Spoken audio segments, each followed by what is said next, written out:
સુરતના ring road વિસ્તાર ખાતે યોજાયેલી 148મી જગન્નાથ રથયાત્રામાં લાખો શ્રદ્ધાળુઓ ઉમટી પડ્યા હતા। ભક્તિમય માહોલ વચ્ચે રાષ્ટ્રવાદી કોંગ્રેસ પક્ષ શરદચંદ્ર પવાર જૂથ તરફથી લોક કલ્યાણ માટે લીંબુ શરબત વિતરણનો સુંદર કાર્યક્રમ રાખવામાં આવ્યો હતો। આ પ્રસંગે પ્રદેશ પ્રભારી ઇકબાલભાઈ મલિક, સુરત શહેર પ્રમુખ સાગરભાઈ સોનવણે, સુરત શહેર યુવા પ્રમુખ એઝાઝભાઈ મિસ્ત્રી, સુરત શહેર ઉપપ્રમુખ રાજુભાઈ પાટીલ, સુરત શહેર મહામંત્રી રાહુલભાઈ રાવલ, સુરત શહેર કારોબારી મંત્રી માધવભાઈ અંબોરે, સુરત શહેર કાર્યાલય ઇન્ચાર્જ મહેશભાઈ પાટીલ, સુરત શહેર ઉપપ્રમુખ રાકેશભાઈ દેવરે ખાસ ઉપસ્થિત રહ્યા હતા। અનુશાસનભર્યા કાર્યક્રમમાં હજારો લોકોએ લીંબુ શરબતનો લાભ લીધો હતો।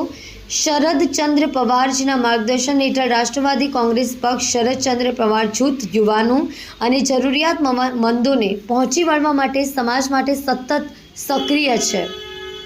આ ઉપરાંત રથ પર શ્રી જગન્નાથજીને પુષ્પહાર પણ અર્પણ કરવામાં આવ્યા હતા, જે ભક્તિ અને સમર્પણની ભાવનાનું પ્રતીક બન્યું છે।